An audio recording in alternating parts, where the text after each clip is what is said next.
ఈరోజు నగరి ప్రజలందరికీ చాలా సంతోషకరమైన ఒక పండుగ వాతావరణాన్ని అనుకూలంగా దేవుడు ఇచ్చిన రోజు కాబట్టి ఈ ఒక ఆనందాన్ని అందరూ ప్రజలు నగిరి ప్రజలు అందరితో మేము కూడా పంచుకుంటున్నాం. ఏమంటే 10 సంవత్సరంగా నగిరికి పట్టిన శని పీడ విరగడైన రోజు కాబట్టి అందరూ ఆనందంగా ఉన్నాం.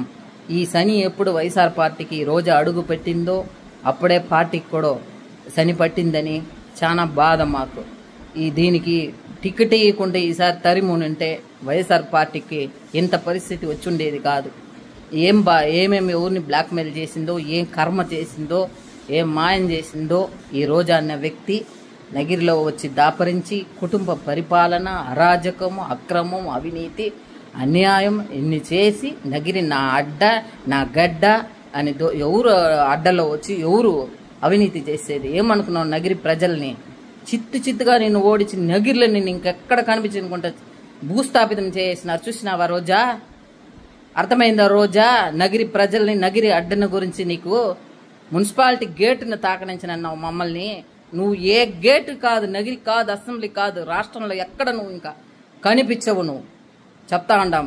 నువ్వు జాగ్రత్తగా ఇంక మీట నోరు పెట్టుకొని నీ గుడిలే కాదు నువ్వు సామియారుగా కూడా పోయేదానికి నువ్వు ఒక అర్హత లేని ఆడ జన్మం. నువ్వు ఏమనుకోను నగిరిని నాశనం చేసినావు. దేవుడున్నాడు, మంచికి, న్యాయానికి, ధర్మానికి ఎప్పుడు దేవుడు, ప్రజలు ఎప్పుడు అండగా ఉంటారు. నిన్ను నగిరిని ఉంచి భూస్థాపితం చేసేదానికి కంకణం కట్టుకున్నారు ప్రజలు. అది జరిగింది.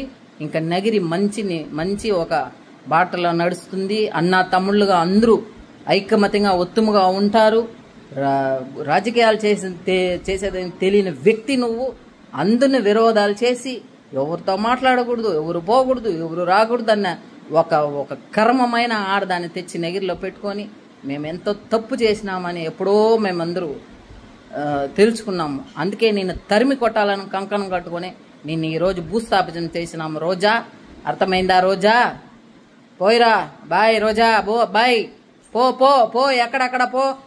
షూటింగ్లో ఎక్కడ అడుక్కు తింటావో తినిపో రోజా.